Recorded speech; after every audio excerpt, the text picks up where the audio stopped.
मीरा भाईंदरमध्ये पावसाळ्यातील पहिला बळी गेल्याची घटना शुक्रवारी घडली। काही दिवसांपूर्वी अंगावर नारळाचे झाड कोसळून गंभीर जखमी झालेल्या दुचाकीस्वार तरुणाचा उपचारादरम्यान मृत्यू झाला। या घटनेमुळे परिसरात हळहळ व्यक्त होत असून महापालिकेच्या धोकादायक झाडांबाबत उपाययोजनांवर प्रश्नचिन्ह उपस्थित केले जात आहे। राहुल पाटील वयवर्ष 33 असे मृत्यू झालेल्या तरुणाचे नाव असून तो मुर्धा गावातील रहिवासी होता। तसेच मीरा भाईंदरचे माजी उपनगराध्यक्ष अशोक पाटील यांचा तो मुलगा होता। मंगळवारी राहुल पाटील दुचाकीवरून प्रवास करत असताना अचानक नारळाचे झाड त्याच्या अंगावर कोसळले। या अपघातात त्याच्या मणक्याला गंभीर दुखापत झाली।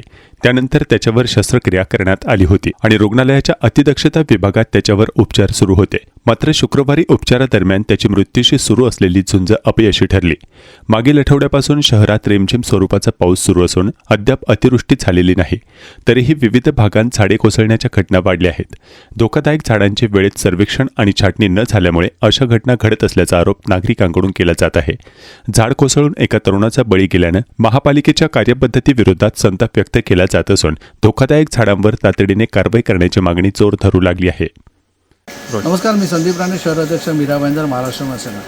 तुम्ही बघत असाल, एक राहुल पाटील म्हणून एक व्यक्ती बाईकवर चाललेला आणि त्याच्यावर झाड पडलं, कोसळलं आणि त्याच्या दुर्घटना घडली आणि आज त्याचा मृत्युमुखी झाला आहे। फार लाजिरवाची गोष्ट आहे। मीरा भाईंदर वारंवार लोकांचे जीव जातात, पण कुठल्या प्रशासनाला पडलेली नाही।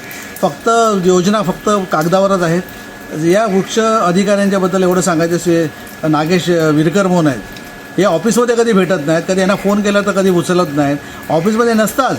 ह्यांचा आशीर्वाद, मला आयुक्तांचा यांना आशीर्वाद आहे की काय, म्हणजे कुठल्याही कामकाज यांचं लक्ष नाही। लक्षात घ्या, आज तुम्ही बघत असाल, ज्या ठिकाणी झाडं लावायची तिथे काय लावणार नाहीत, ज्या ठिकाणी झाडं लावले त्याचं देखभाल करणार नाहीत आणि वारंवार लोकांचे असे जर जीव जात असतील, मोठी मोठी झाडं आहेत या ठिकाणी, त्याचं देखभाल करणार, त्याची स्थिती काय आहे ह्याच्यावर पण लक्ष घालणार नाही। प्रशासन म्हणजे निर्लज्जसारखं झालेलं आहे।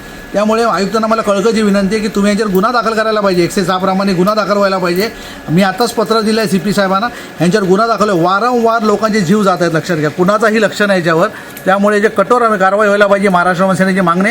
आता आम्ही उग्र आंदोलन छेडू आणि नागरिकांसाठी आम्हाला तर रस्त्यावर उतरायला लागेल। हे प्रशासन जे सत्तेधारी बसलेत ना, फक्त कागदावरच आहेत, बाकी कुठल्या यांच्या नागरिकांवर लक्ष नाही, लक्षात घ्या। त्यामुळे याच्यावर कठोर कारवाई व्हायला पाहिजे, 106 प्रमाणे यांच्यावर गुन्हे दाखल व्हायला पाहिजे। ही आमची प्रामाणिक मागणी आहे महाराष्ट्र सेनेतर्फे। धन्यवाद।